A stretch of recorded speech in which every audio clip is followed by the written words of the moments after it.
नमस्कार दोस्तों, कैसे हैं आप सभी। आशा करता हूं आप सभी स्वस्थ होंगे, मस्त होंगे, तंदुरुस्त होंगे। हम पढ़ रहे थे चौहानों का इतिहास, यानी कि राजस्थान का इतिहास पढ़ रहे थे, जिसमें हमने 3 क्लासें कंप्लीट की थी। चौहान शुरू किए थे हमने। चौहानों की उत्पत्ति कहां से हुई थी, चौहानों के कौन कौन से राजा हुए, चौहानों की स्थापना किसने की थी, कौन कौन सी इसकी शाखाएं हैं, ये सारी बातें की थी हमने अगली क्लासों में। इससे पहले हमने अजय राज तक पढ़ लिया था। अगर अगली क्लास की बात करें तो अजय राज के बारे में हमने क्या क्या पढ़ा। अजय राज पहला शासक था जिसने सांबर को छोड़कर अपना राजधानी अजमेर बनाई, अजमेर नगर बसाया। 1113 ईस्वी में अजय मेरु दुर्ग बनाया। श्वेतांबर व दिगंबर शाखा के जैन मुनि जो शास्त्रार्थ के लिए आए थे, उनकी अध्यक्षता की थी। इसके अलावा चांदी के सिक्के निकाले थे। जैनक ने कहा था कि यह राजा वो था जिसने पूरी धरती को चांदी के सिक्कों से भर दिया था। इसके अलावा हम और बात करते हैं कि इसने अपने चांदी के सिक्कों पर अपनी पत्नी का नाम लिखाया था, सोमलवती या सोमल देवी। ये नॉर्मली सारी बातें की थी। इसके अलावा हमने और बात की थी कि इसने 700 चालुक्य का वध भी किया था। नॉर्मली ये सारी चीजें हमने पढ़ी थी। अजयराज एक महान शासक हुआ और गोपीनाथ शर्मा का कथन है कि अजयराज का शासन काल चौहानों का स्वर्ण काल था। आज हम इसके पुत्र अर्णोराज के बारे में बात करेंगे, जिसको शासन दिया था अजयराज ने। अजयराज ने अपना शासन अर्णोराज को सौंप कर संन्यास लिया था और पुष्कर में जाकर समाधि ले ली थी। आगे हम बात करते हैं अर्णोराज के बारे में। आज हम अर्णोराज के बारे में बात करेंगे। अर्णोराज को आनाजी भी कहते हैं, लोकल राजस्थानी साहित्य में आनाजी भी कहते हैं। अर्णोराज ने आना सागर झील बनाई थी। अर्णोराज भी एक महान शासक हुआ था अपने पिता की तरह। तो आज हम पढ़ेंगे अर्णोराज। आप वीडियो तक के अंत तक जुड़े रहिएगा और ऐसे ही राजस्थान के इतिहास को सुनते रहिएगा और पढ़ते रहिएगा। ओके, तो हम पहले हेडिंग लगाते हैं अर्णोराज।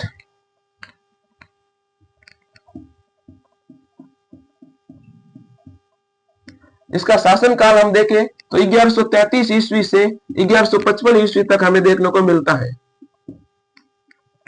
ओके, अर्णोराज का जो भी हम देखें उपलब्धियां, यानी अर्णोराज ने अपने जीवन काल में क्या क्या किया, तो हम देखते हैं कि इन्होंने मुस्लिम आक्रमणकारियों को खदेड़ा था, तुर्कों का वध किया था और इतना वध किया कि खून से लबालब हो गई थी धरती।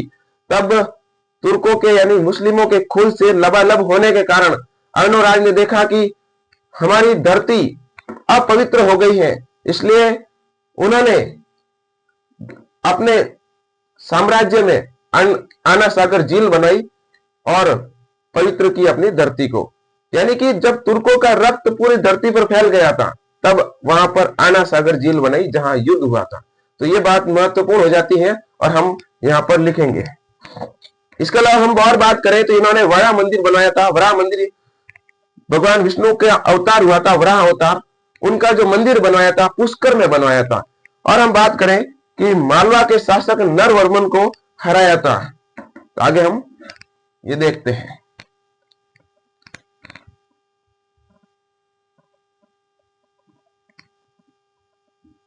मुस्लिम आक्रमणकारियों को खदेड़ा।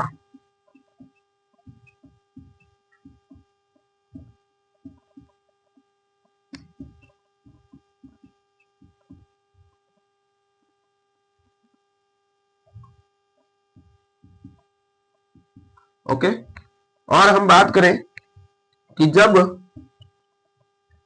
तुर्कों के खून से अजमेर की धरती लबालब हो गई थी, यानी कि इतने तुर्कों को मारा था कि पूरी धरती रक्त से छिन्न भिन्न हो गई थी, रक्त से भर गई थी। तो धरती लबालब हो गई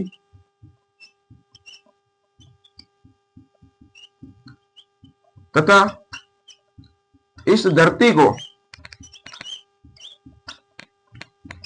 अपवित्र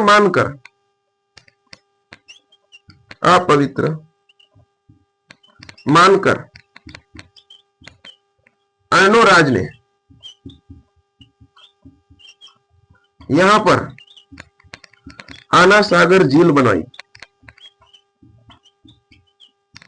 आना सागर झील बनवाई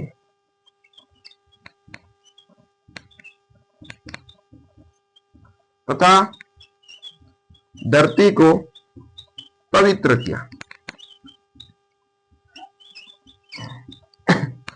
ओके, यानी कि अन्ना सागर झील बनवाई और यह झील आज भी स्थित है, इसका हमें कोई डाउट नहीं है। ओके, आगे हम बात करेंगे, ये आप लिखना चाहते हैं लिख सकते हैं, नहीं तो स्क्रीनशॉट ले लीजिए, आजकल सुविधाएं बहुत है तो स्क्रीनशॉट ले लीजिए। आगे हम बात करते हैं, वरा मंदिर बनवाया और मालवा के शासक नरवर्मन को हराया था। यानी कि राजस्थान में इतने पराक्रमी राजा हुए कि जिसका इतिहास हम पढ़ने बैठे तो पूरी जिंदगी लग जाए, किताबें खत्म हो जाए, पन्ने खत्म हो जाए, लेकिन राजस्थान का इतिहास खत्म नहीं होता। आगे हम बात करते हैं कि अर्णोराज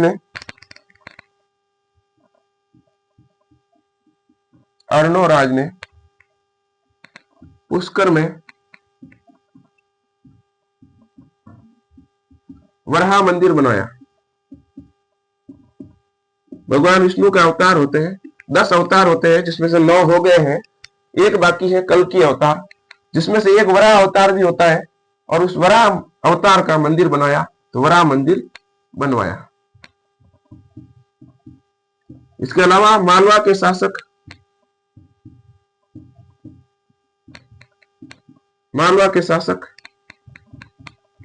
नरवर्मन को हराया।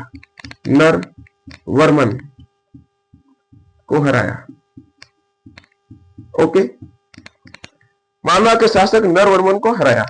आगे हम बात करते हैं कि आगे एक युद्ध होगा, वो होगा चालुक्यों के साथ संघर्ष। मैंने बात की थी कि चालुक्य के साथ संघर्ष होता है विग्रहराज द्वितीय के समय से शुरू और पृथ्वीराज तृतीय के समय जाकर खत्म होगा। यानी कि जब अजमेर के शासक चौहान शासक जब खत्म हो जाएंगे तब चालुक्य के साथ संघर्ष खत्म होगा। कितना लंबा संघर्ष हुआ है, तो यह भी संघर्ष होगा। और एक तरफ है हमारे राजस्थान से अर्णोराज और दूसरी तरफ है सिद्धराज जयसिंह, चालुक्य वंश से है, गुजरात का। तो युद्ध है, प्रथम युद्ध। तो हम हेडिंग लगाएंगे हम चालुक्यों के साथ संघर्ष, चालुक्यों के साथ संघर्ष। 3 युद्ध होंगे पूरे अर्णोराज और चालुक्य के साथ। प्रथम युद्ध की बात करते हैं। प्रथम युद्ध किस किस के मध्य? तो अर्णोराज वर्सेस सिद्धराज जयसिंह।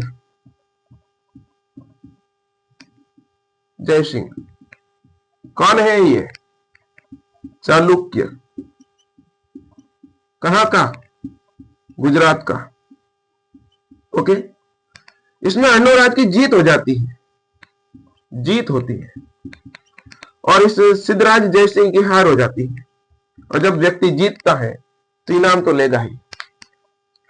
उसने कहा भाई अब हम जीत गए हैं, तो भाई तेरी जो बहन है बड़ी फूट रही है, शादी करा दे हमसे, चल तेरा राज्य तुझे दे दिया। सिद्धराज जयसिंह ने कहा भाई ये तो बड़ा ही बढ़िया ऑफर है, एक तरीके से देखे तो, वैसे बहन का विवाह करना है कर देते हैं, कोई बात नहीं, दुश्मनी सही। नहीं वैसे पहले चलता था, जो हार जाता था उसको दबना ही पड़ता था। जिसकी लाठी उसकी भैंस, हम कहावत सुनते हैं, और इसमें लाठी अर्णोराज की थी और भैंस भी अर्णोराज की थी। ओके, यानी कौन जीत रहा है? अर्णोराज जीत रहा है और उसकी बहन से विवाह कर रहा है। बहन का नाम है कांचन देवी। कौन है? कांचन देवी। तो इस जीत के बाद अर्णोराज सिद्धराज जयसिंह की बहन कांचन देवी से विवाह करता है।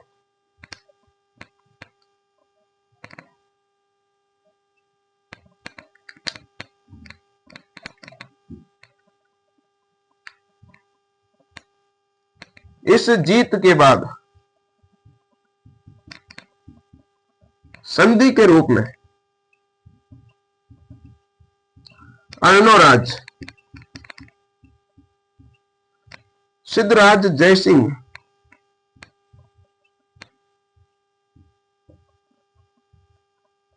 की बहन कांचन देवी से विवाह करता है। ओके, विवाह करता है, विवाह करता है।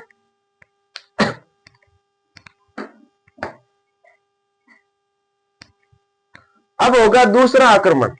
दूसरा आक्रमण कैसे होता है कि एक बार अब शादी तो हो गई, भाई साहब का ससुराल बन गया आगे, सिद्धराज जयसिंह के यहाँ को होगा टाबर बराबर का विवाह, ब्याह होगा, बर्थडे होगा, कुछ भी होगा, तो गया होगा। गया तो भाई अर्णोराज की साली पर नजर पड़ गई। क्या हो क्या बात है, बहन ही फूट रही नहीं है, इसकी बहन भी फूट रही है, मतलब कि सबके सब फूट रही है। नजर लग गई, नजर पड़ गई तो भाई अब क्या है ना, प्यार अंधा होता है। प्यार हो गया, प्यार हो गया। तब अर्णोराज आया घर पर आया और बोला कि भाई चालू कर दो, सेनाएं तैयार कर दो, अब हम चलेंगे और सिद्धराज जयसिंह को एक बार और ठोकेंगे, और जब ठोकेंगे तो उसकी बहन की शादी हमसे हो जाएगी। तो अर्णोराज के साथ सेना तैयार हुई, गए और सिद्धराज सिंह जयसिंह को और कूट कूट के कूटा। जब कूटा तो हार गया, और हार गया तो कहा भाई अब क्या मांगते हो, बच्चे की जान लोगे क्या? क्या बच्चे की जान नहीं लेंगे, तू मुझे मेरी जान दे दे, मैं चला जाऊंगा। सिद्धराज जयसिंह आगो बाड़ो दे दो, पाप का दुख पैदा कर दिया। एक पहली मारी बहन ने वर ले गो, अबे कोई करी, अब के भाई तेरी पुत्री, सॉरी पुत्री थी, क्या थी, पुत्री, देवल देवी, बहन नहीं थी, पुत्री थी, यानी बुआ भतीजे दोनों फूट रही थी। अब पहले बुआ को लेकर आ गया, अब भतीजी को लेकर आ रहा है। ओके, तो ये दूसरा युद्ध इस कारण से हुआ था। नॉर्मली लिखना नहीं है, ये तो सिर्फ कहानी है। आगे हम बात करते हैं दूसरा आक्रमण। ये प्रथम युद्ध हो गया हमारा। कुल 3 युद्ध होंगे, जिसमें भाई साहब 2 में जीतेंगे, 1 में हारेंगे। क्या ना, हर बार समय एक का नहीं होता। वो एक कहावत है कि तुम्हारा तो समय है, हमारा दौर आएगा, है ना। तो इसका भी दौर आएगा, सिद्धराज जयसिंह का दौर आएगा। आगे हम बात करते हैं दूसरा युद्ध। दूसरा युद्ध कहो या आक्रमण कहो, इसमें अर्णोराज आक्रमण करता है। कौन कौन है? एक तरफ है अर्णोराज, एक तरफ कौन है, एक तरफ है वही पिछली वाला सिद्धराज जयसिंह। ये भी सोचता हूँ कि बड़ा कमीना आदमी है, बार बार आ जाता मुंडा लेके, दे दे दे दे दे दे, नहीं देता, कूटता अलग से। अर्णोराज वर्सेस सिद्धराज जयसिंह, इस बार और अर्णोराज जीत गया। बाकी आदमी था, जीतने में मजा आता था इसको, और ये हो गया हार, यानी हार गया। अब इस जीत के उपलक्ष्य में इनाम के ऊपर इनाम ले जा रहा है, ठोक अलग से रहा है और इनाम अलग से ले जाता है। इस जीत के उपलक्ष्य में अर्णोराज सिद्धराज जयसिंह की पुत्री से विवाह करता है, कि पुत्री से विवाह करता है। ठीक है, विवाह करता है। पहले ऐसे ही होता था, जो जीतता था वो उसकी बहन से या पुत्री से कैसे भी करके विवाह कर लिया करता था, तो वो संधि हो जाती थी, रिश्तेदारी होती ना। कहीं सुबह हारने वाला राजा क्या सोचता था कि हमें रिश्तेदारी हो जाएगी, फिर हमको कैसे कूटेगा, लेकिन ये तो रिश्तेदारी होने के बाद भी कूट रहा है, इसका मतलब बहुत खतरनाक इंसान। अब उस पुत्री का नाम क्या भाई, उसका नाम है देवल देवी। क्या नाम है? देवल देवी, ये भी लिख लेना, देवल देवी। ओके, अब देवल देवी को भी लिया, पहले बुआ को लाया, बुआ के लिए थी, मन नहीं लग रहा था। अब उसकी भतीजी भी आ गई, दोनों को हो गई बातचीत के लिए, एकदम साधन हो गया। पहले तो क्या टीवी वगैरह थी नहीं, सीरियल वगैरह इतना आते नहीं थे, अब तो वो भतीजी भी आ गई। अब धीरे धीरे देवल देवी के 1-2 पुत्र हुआ। तो देवल देवी क्या है ना, स्त्री के अपने पियर की बातें सुनाने में मजा आता है, हमारे यहाँ पर ऐसा था, हमारे पापा यूं था, हमारी मम्मी यूं थे, हमारे भाई यूं था, दो चार मिला जुलान बात करें। यूं देवल देवी बैठ बैठ बात तो करे कि थारा मामा यूं था, थारा नाना यूं था, वे यूं था, चालू की ऐसे थे ऐसे थे ऐसे थे। अर्णोराज जाता जाता सुन लिया। अर्णोराज की बात है, कल जैन पूछना कि तो आई की करे। तो वह देवल देवी ने आई को गुस्सा आया, तो आप बहन फान टेकिया कि भाई यूं है, कहते वो बेटा के आई की करे, तो इन्हें एक बार हरा दे। अब तीसरी बार में जो आक्रमण करेगा वो करेगा ये जय सिंह, सिद्धराज जय सिंह करेगा। कौन करेगा? सिद्धराज जय सिंह का पुत्र कुमारपाल चालुक्य करेगा। ओके, कुमारपाल चालुक्य आएगा, एक महान शासक हुआ उत्तर भारत का। हम बात करें कि यदि चंद्रगुप्त के बाद कोई महान शासक हुआ चालुक्यों में तो कुमारपाल चालुक्य। इंडियन हिस्ट्री में कुमारपाल चालुक्य बड़ा ही दमदार दावेदार है। अब हम बात करते हैं तीसरा आक्रमण। अब कुमारपाल चालुक्य आता है और कहता है कि टेंशन मत ले बुआ, बाप का, दादा का, भाई का, सबका बदला लेगा तेरा ये फैजल। ओके, तो ये डायलॉग मारता है, दो चार सेना को इकट्ठी करता है और युद्ध लड़ने आता है अजमेर। तो आक्रमण हो जाएगा तीसरा।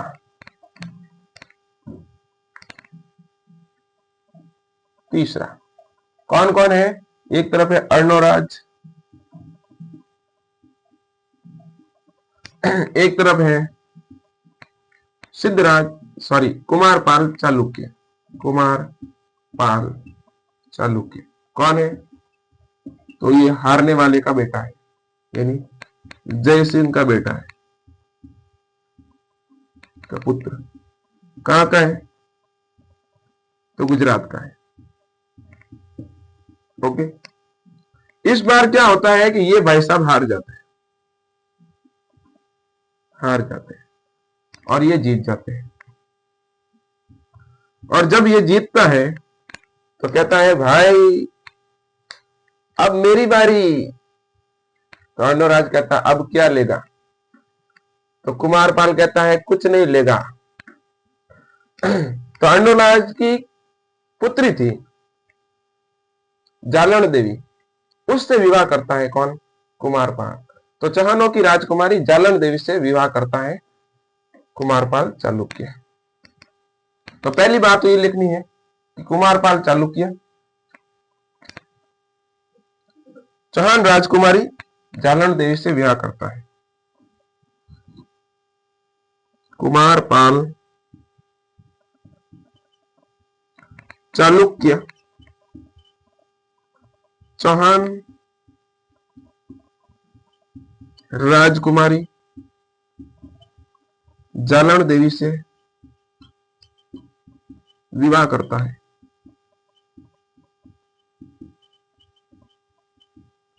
ओके, और फिर जब जीत जाता है तो जीत कर वापस जाता है।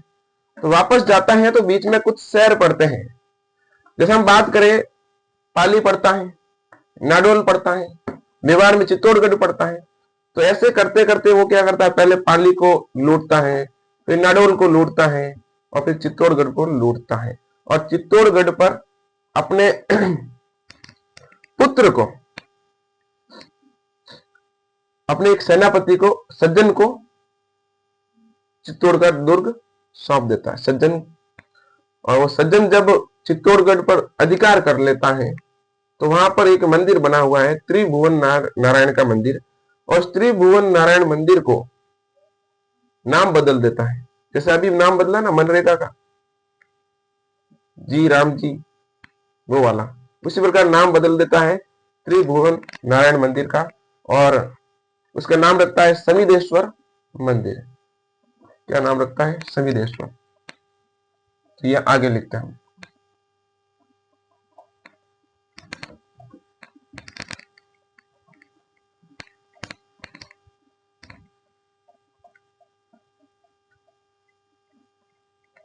तो पहली बात तो यह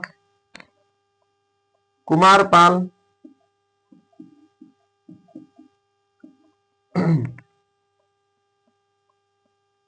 जाते हुए पाली, नाडोल, चित्तौड़ को लूटता है। ओके, क्या करता है? लूटता है। तथा चित्तौड़गढ़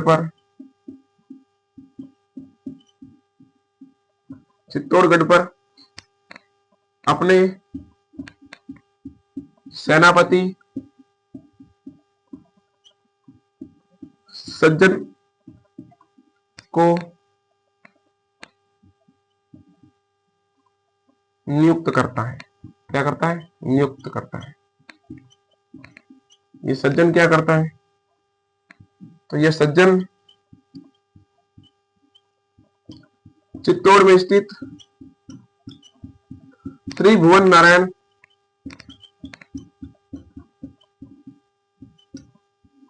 मंदिर का नाम बदलकर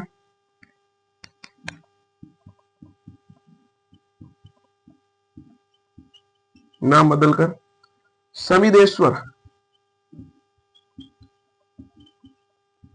मंदिर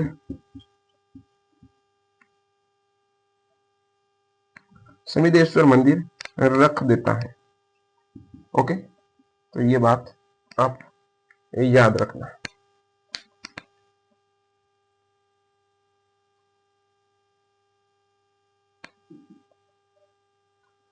अब हम आगे बात करते हैं कि अर्णोराज के दरबारी कवि कौन कौन थे, यानी दरबारी कौन थे। कवि तो हम बात करते हैं, कवि तो बहुत सारे हो जाते हैं। दो दरबारी विद्वान थे, विद्वान की हम बात करते हैं। तो एक था देवबोध और एक था धर्मघोष।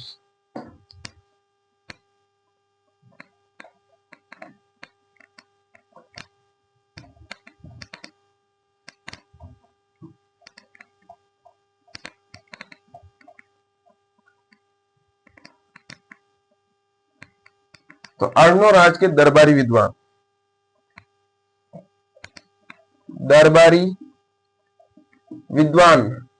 विद्वान का मतलब पढ़े लिखे लोग, देवबोध और दूसरा हो जाएगा धर्मघोष।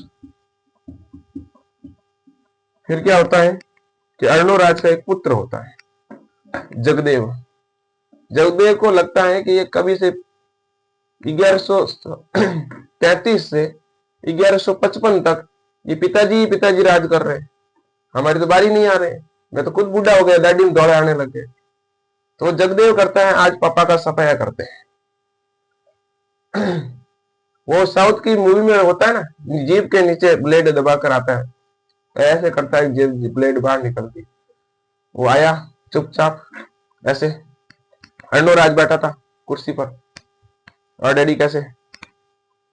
तो डैडी ने बोला अच्छा हूं बेटा, ठीक हूं, थोड़ी खांसी की दवाई खत्म हो गई।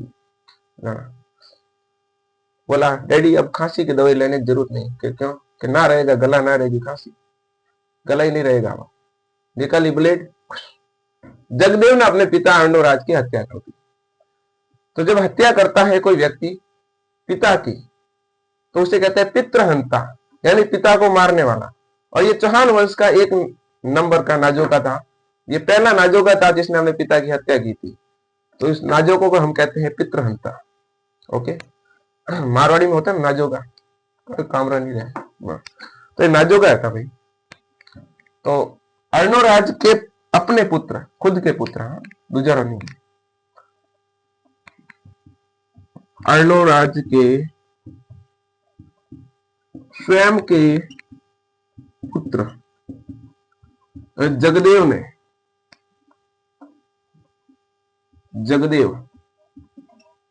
ने अपने पिता की हत्या कर दी। क्या कर दी? हत्या, और राजा बना। ओके, जगदेव राजा बनता है, लेकिन जनता इसे अस्वीकार कर देती है। जनता क्या करती है? अस्वीकार। जनता कहती है ऐसे नाजोके को हम राजा मानते भी नहीं। अब क्या करते हैं कि हम है ना इस नाजोके की वजह से